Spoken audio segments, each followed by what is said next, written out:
राम राम जी। सभी भाई बहनों को राम राम। मैं हूं बाबा रामदास और आप देख रहे हैं स्लो जिंदगी और बाबा की खरी खोटी। कल महाराष्ट्र की लोकल बॉडीज स्थानीय निकायों के चुनाव का रिजल्ट आया और जैसा कि पहले से अंदेशा था,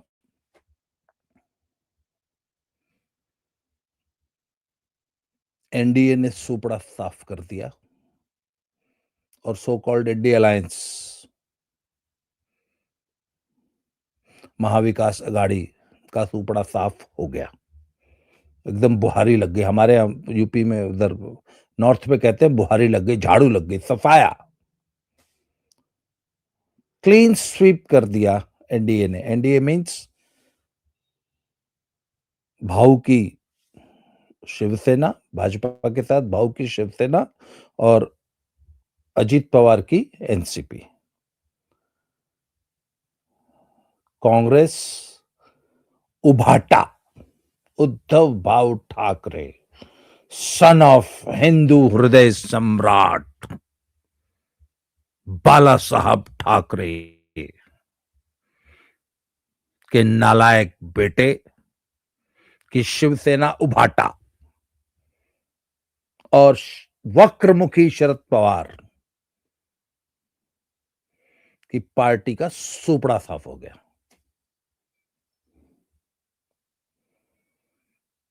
अब बात यह है कि जरा इसका एनालिसिस करना चाहिए कि आखिर हो क्या रहा है। महाराष्ट्र में लोकसभा में बहुत तगड़ा झटका लगा था 2024 में। यूपी में और महाराष्ट्र में यही तो दो सबसे बड़े सेटबैक थे। तो इंडिया अलायंस ने सोचा कि बस बस, नाउ वी हैव अराइव्ड। अब तो मोदी जी की लोकप्रियता कम हो रही है, ज्वार उतर रहा है, मोदी जी का सुपड़ा साफ हो जाएगा। परंतु मात्र कुछ महीनों के बाद, जून नवंबर, मात्र 5 महीने बाद विधानसभा चुनाव हुए और बीजेपी ने एकनाथ शिंदे और अजीत पवार के साथ जबरदस्त सफलता हासिल की। मतलब क्लीन स्वीप कर दिया। जब ये चुनाव हार गए तो उसके बाद भाई, जब आप हार जाते हैं, जब आप फेल हो जाते हैं किसी एग्जाम में, तो जो एक समझदार आदमी होता है वो इंट्रोस्पेक्शन करता है, अपने अंदर झांकता है। जैसे लोकसभा में जब सेटबैक लगा बीजेपी को यूपी में और महाराष्ट्र में, राजस्थान में, तो बीजेपी ने रीथिंक किया, आत्मावलोकन किया, चुनावी हार की समीक्षा की, कहां गलतियां हुई, उनको कैसे सुधारना है, इसकी स्ट्रेटजी बनी और 5 महीने के अंदर कमबैक। पहले हरियाणा, उसके बाद महाराष्ट्र और अब बिहार। कांग्रेस ने क्या किया? भैया, आप इतनी बुरी तरह चुनाव हारे, हरियाणा हारे, महाराष्ट्र हारे, बिहार की आप लड़ाई लड़ने जा रहे हैं और आप वोट चोरी हो गई, वोट चोरी हो गई का एक झूठ, एक झूठा प्रोपेगेंडा पूरे देश में फैलाते फिर रहे हैं, जबकि आपको भी अच्छी तरह मालूम है वोट दिया ही नहीं पब्लिक ने। वोट होता तो चोरी हो जाता ना। वो सुधांशु जी ने बहुत अच्छा राज्यसभा में उस दिन प्रेजेंट किया कि भैया वोट था कहां जो चोरी हो गया। इन्होंने कहा बिहार में भी, इन्होंने कहा वोट चोरी हो गए। तो उन्होंने पिछले 25 सालों से बिहार में आपके घटते हुए वोट शेयर सामने रख दिया। एक जमाना था आपके पास 25%, 24% वोट शेयर होता था, आज आपके पास 3% वोट शेयर बचा है। गठबंधन में होने के बाद भी 6-7%, 8% वोट है आपका। अगर अकेले चुनाव लड़ना पड़ जाए तो 3% पे आप आ जाएंगे और आप दुनिया को कहते रहो जी वोट चोरी हो गई, वोट चोरी हो गई।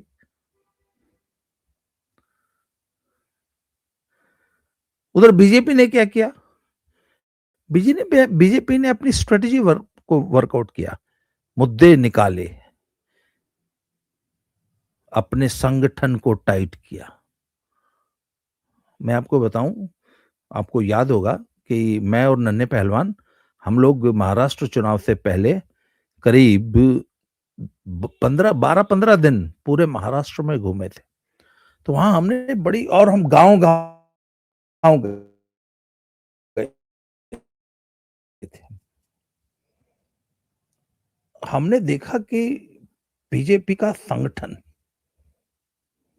अलग अलग संगठन, आरएसएस के वर्कर्स गांव में छोटी छोटी मीटिंग्स कर रहे हैं।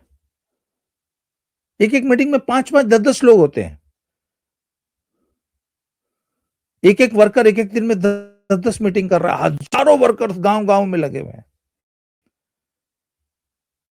मुझे याद है हम लोग पूना में थे और बहुत सारे महाराष्ट्र, नासिक, इधर धुले, मालेगांव, इधर पूरा वो पूरा हमने एरिया घूमा था। तो वहां के जो लोकल वर्कर्स थे हमको सुबह शाम मंदिरों में लेके जाते थे। मंदिरों में शाम को जब आरती होती थी, तो मुझे याद है मैंने 8-10 मंदिरों में आरती में पार्टिसिपेट किया था।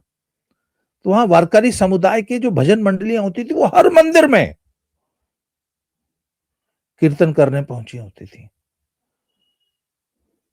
मुझे याद है मैंने, मेरा लेक्चर कराया जाता था कि ये बाबा रामदास जी आए हैं, हरियाणा से आए हैं, यूपी से आए हैं, दिल्ली से आए हैं, ये आपको, और फिर मैं संबोधित करता था। उन दिनों क्या हुआ कि वो दीपावली के बाद का टाइम था, तो दीपावली मिलन समारोह होते थे जगह जगह में। मुझे याद है कम से कम 20 तो सोसाइटीज के अंदर, जो हाई रेज सोसाइटीज थी, उनके अंदर हमारी मीटिंग्स कराई गई। तो वहां मैंने देखा कि वारकरी समुदाय के लोग, उनकी भजन मंडलियां, आरएसएस के वर्कर्स शाखाओं में, सुबह लाफ्टर क्लब्स में हम लोग जाते थे, योगा क्लब्स में जाते थे। तो वहां पे मैंने महसूस किया कि कितने माइक्रो लेवल पे चुनाव लड़ा जा रहा है।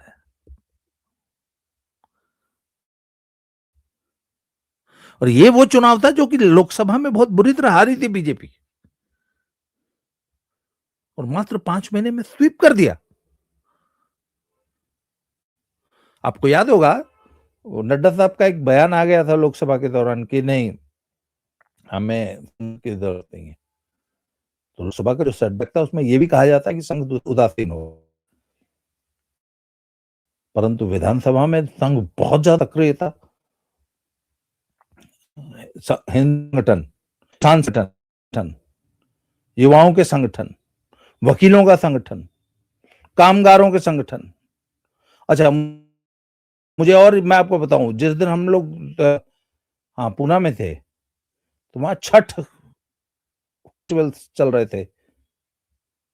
तो नदी के किनारे मुझे याद है कम से कम 20 मंदिरों में जहां छठ पूजन हो रहा था, वहां के लोकल वर्कर्स हमको 20 मंदिरों में लेके गए थे, नदियों किनारे अलग।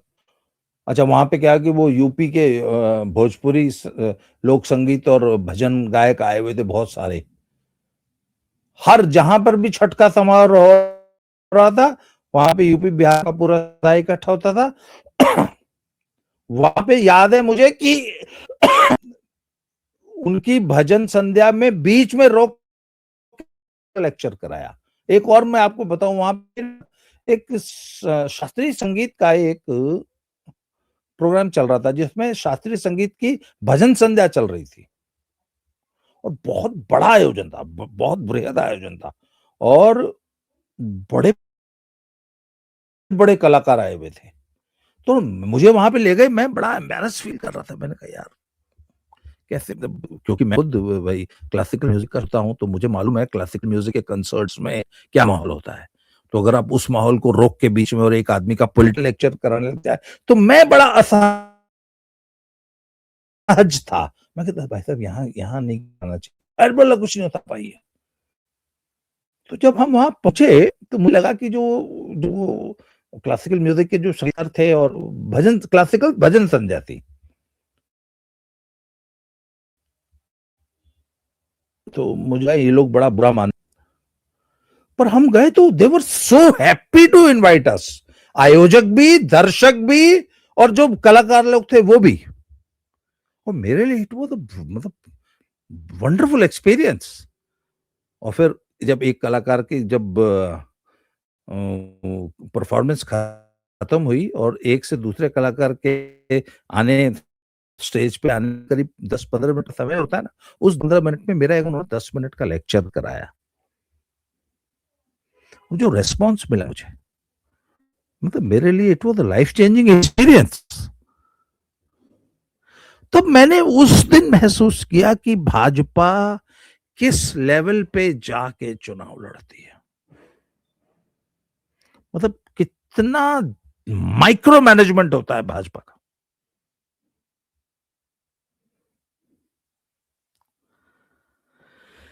प्रश्न यह है कि ऐसी भाजपा से मुकाबला है कांग्रेस का और कांग्रेस की क्या तैयारी है? वोट चोरी। मतलब एक झूठा शगुफा वोट चोरी हो गया।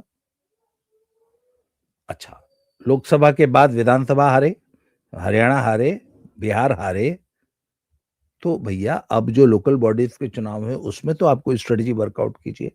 कुछ नहीं, कोई स्ट्रेटेजी नहीं, कुछ नहीं, वही झूठ कांग्रेस का। नतीजा क्या हुआ? अब आप लोकल बॉडीज में देख लीजिए, शायद देर आर 288 सीट्स, उसमें से 213 तक का तो मैंने ट्रैक किया, उसकी बात कितने हुए मुझे पता नहीं है, but majority of the seats BJP और महायुति जीत गई। महाविकास आघाड़ी का सफाया हो गया। और अब भी फरवरी में आप देख लीजिएगा लोकल बॉडी, वो उसके जो म्युनिसिपल कॉर्पोरेशन के चुनाव होंगे। मैं दर्शकों की जानकारी के लिए बता दूं कि ये लोकल बॉडीज के चुनाव होते हैं जहां जिला परिषद, हमारे यहाँ यूपी में बीडीसी है ना, और ये ग्राम पंचायत के चुनाव होते हैं, ये लोकल बॉडीज के। और छोटे नगरों की अपना ये टाउन एरिया चेयरमैन वगैरह, आप यूपी, हमारे यहाँ यूपी में तो टाउन एरिया चेयरमैन बोलते हैं, ब्लॉक प्रमुख, इस प्रकार के जिला पर प्रमुख, जिला परिषद के चुनाव, ये होते हैं लोकल बॉडीज। ये अभी संपन्न हुए कल। अब होंगे म्युनिसिपल कॉर्पोरेशन के चुनाव, जो बड़े बड़े नगर हैं उन बोर्ड्स होते हैं, बोर्ड मेंबर्स के और मेयर्स के, और जैसे मुंबई में शायद 3 होंगे, ठाणे, मुंबई और ऐसे ही कुछ होता है। उसी तरह जो नागपुर और बड़े बड़े जो सिटीज हैं उनमें मेयर्स के चुनाव होंगे, वो फरवरी में होंगे। और मैं आज आपको बता रहा हूँ, अच्छा बीएमसी के चुनाव में तो शिवसेना सबसे बड़ी प्लेयर है। कौन सी शिवसेना? बाला साहब ठाकरे की शिवसेना, उद्धव ठाकरे की शिवसेना। और मैं आज आपको बता रहा हूं जो लक्षण हैं उद्धव ठाकरे के, बीएमसी में भी इनका सफाया होगा। और मैं एक बात आपको याद दिलाना चाहता हूं, 2019 के विधानसभा चुनाव में जब उद्धव भाव या जो एकमात्र शिवसेना थी, जब वो भाजपा के साथ मिलकर चुनाव लड़ी थी, तो जनता ने बीजेपी और शिवसेना को जनादेश दिया था कि आप मिलके सरकार बनाइए। उस वक्त उद्धव भाव ने संजय राउत के बहकावे में आके, या उन्होंने पथभ्रष्ट किया उनको, और जनादेश का, पब्लिक की इच्छा का अपमान करते हुए कांग्रेस और एनसीपी के साथ उद्धव भाव ठाकरे ने सरकार बनाई। और हिंदू हृदय सम्राट का बेटा कांग्रेस जैसी मलिच्छ पार्टी के साथ जाके बैठ गया। मैंने उसी दिन कहा था कि मैंने कहा ये उद्धव भाव ठाकरे ने अपने पॉलिटिकल करियर की सबसे बड़ी गलती करती है, और यहां से अब शिवसेना एकदम खत्म हो जाएगी। वही हुआ, एकनाथ शिंदे जी अलग हो गए, असली शिवसेना उन्हीं की कहलाई, उनके साथ पूरा पार्टी का कैडर और पार्टी का वोटर। आमतौर पर होता क्या है कि लोग कहते हैं कि साहब नेता बेशक चला गया, कैडर और वोटर किसके साथ है। तो हमें भी कंफ्यूजन था कि पता नहीं कैडर और वोटर कहां जाएगा।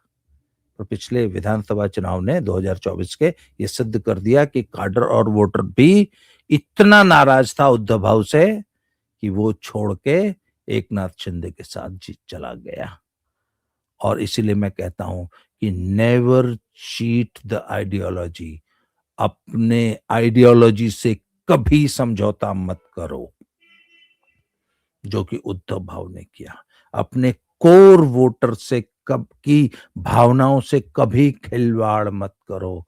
कोर वोटर को कभी धोखा मत दो। अपने कोर इश्यूज की, और शिवसेना का कोर इशू क्या था? हिंदुत्व।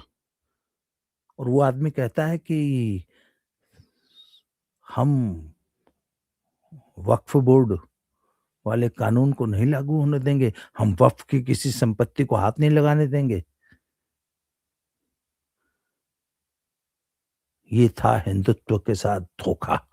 और जब आप अपनी कोर आइडियोलॉजी और कोर वोटर्स के साथ, कोर इश्यूज के साथ धोखा करते हैं, तो आपका वही हाल होता है जो आज उद्धव भाव ठाकरे का हुआ है।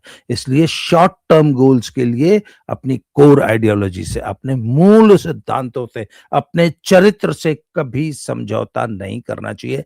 ये सबसे बड़ा लेसन है कल के। अच्छा, ये जो इनकी जो पराजय विधानसभा में हुई थी ना कल, उस पे और केक पे आइसिंग होती है ना, ये केक पे आइसिंग हो गई है। और अब फरवरी में जब मुंबई बीएमसी के चुनाव होंगे और कॉरपोरेशंस के चुनाव होंगे, तो जो बची खुची रहता है, बची खुची डेकोरेशन भी पूरी हो जाएगी। तो मैं भाजपा के और महायुति के, एनडीए के सभी वोटर्स का, वर्कर्स का, नेताओं का, कार्यकर्ताओं का बहुत बहुत हार्दिक अभिनंदन करता हूं। आपको शुभकामनाएं देता हूं इस सफलता के लिए। आप ऐसे ही सफलता के झंडे गाड़ते रहें और बीएमसी में भी ऐसी ही सफलता मिले। इन्हीं शुभकामनाओं के साथ मैं बाबा रामदास बहुत जल्दी अगले वीडियो में अगले किसी नए टॉपिक के साथ फिर से मिलते हैं। Thank you very much. जय श्री राम। हर हर महादेव।